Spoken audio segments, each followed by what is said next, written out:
Generally speaking, chickens are said to be adults after they reach the purpose of sexual maturity and start laying eggs. This typically occurs when the chickens are between 16 and 24 weeks old, counting on breed, but even some individuals within a breed will develop more quickly or slowly than others. The ballpark age for when a young chicken is taken into account mature is 18 weeks. The birthing process. The life cycle of a chicken starts when an egg is made within the body of a hen. The yolk forms inside the ovary, travels through the oviduct by way of the hen's vagina. The complete development and laying process takes 25 to 26 hours per egg. Once an egg has been laid, it'll take approximately 21 days after incubation begins to hatch into a totally developed chick. Healthy baby chicks are covered in soft downy feathers, their eyes are open after they hatch. Chick growth and development. Baby chicks shed their down and start developing actual feathers after they are between 3 and 6 weeks old. They'll also begin to develop crimson combs and wattles.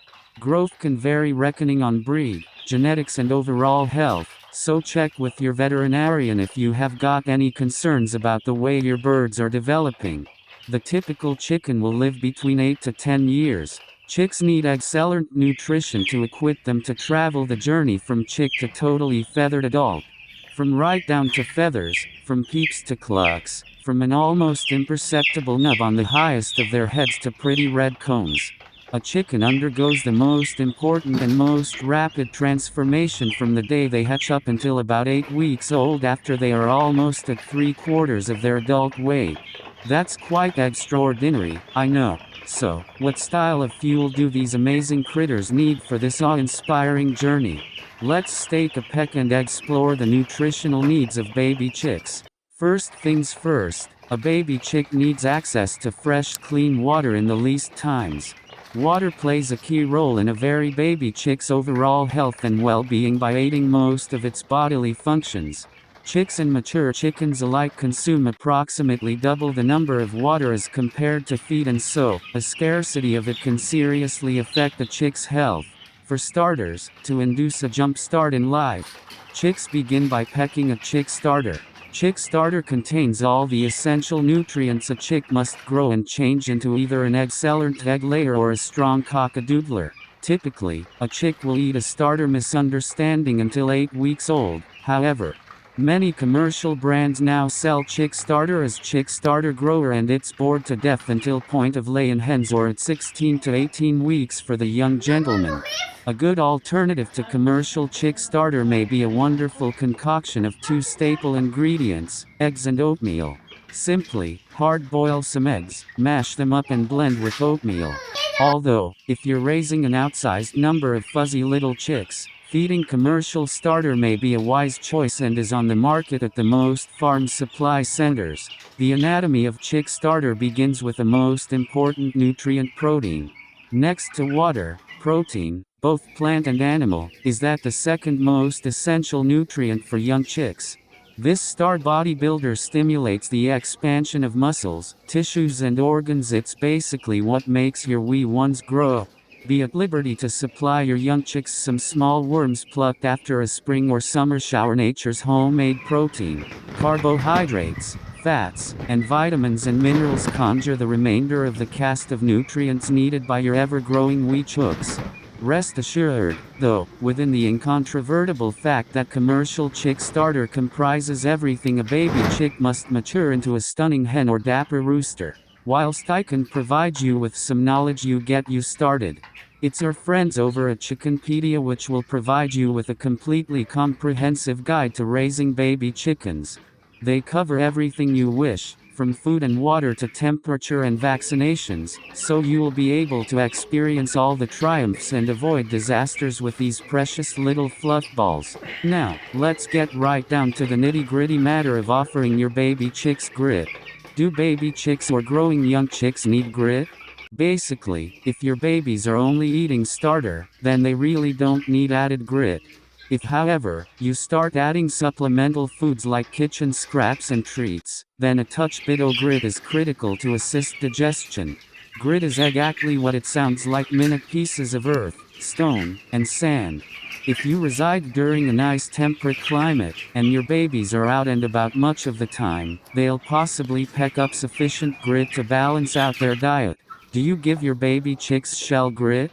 Tell us within the comments below. I'd like to hear from you. An alternative to commercial chick starter is to easily make your own baby chicken food. Although this choice provides you with the knowledge and peace of mind that your babies have gotten exactly and only what you place into it.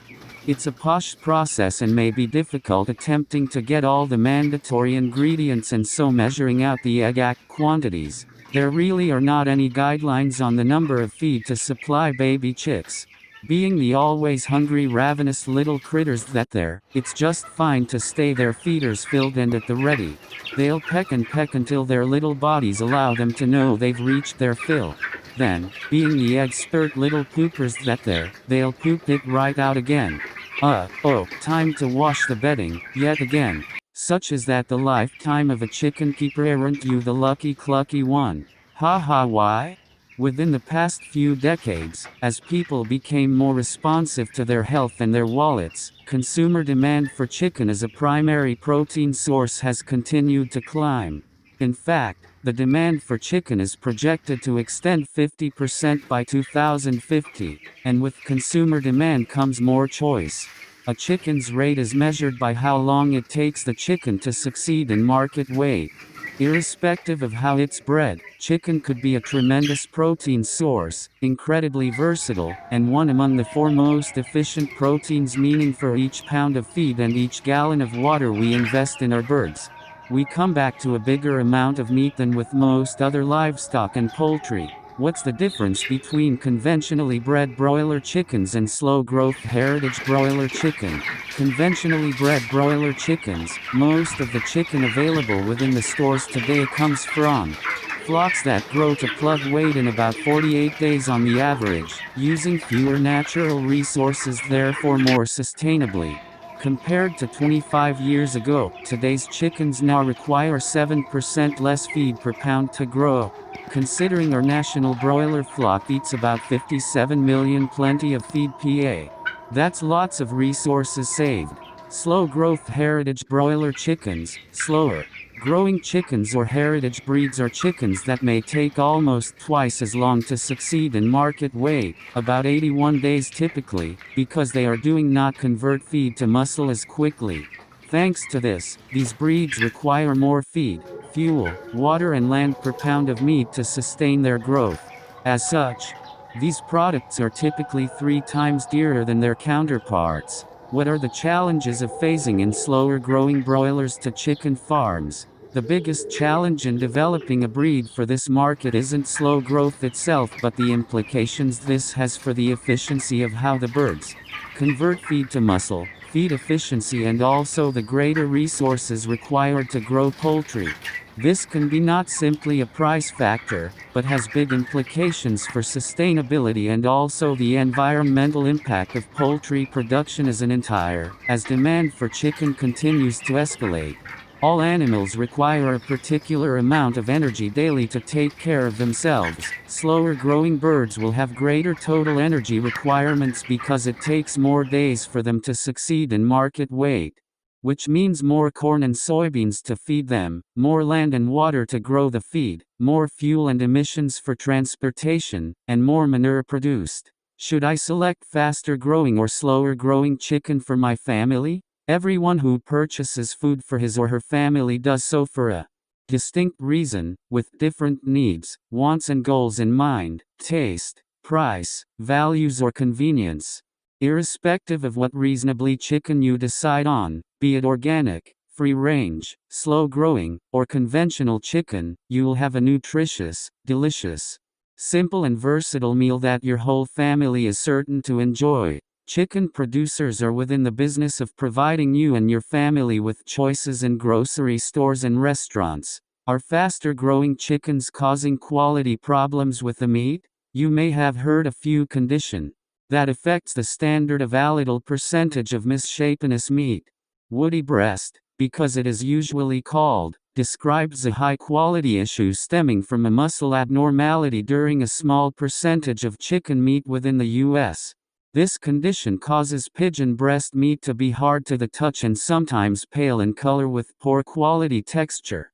Woody breast doesn't create any health or food safety concerns, and also the welfare of the chicken itself isn't negatively impacted. The causes of woody breast aren't known at this time, and researchers are working to work out causes,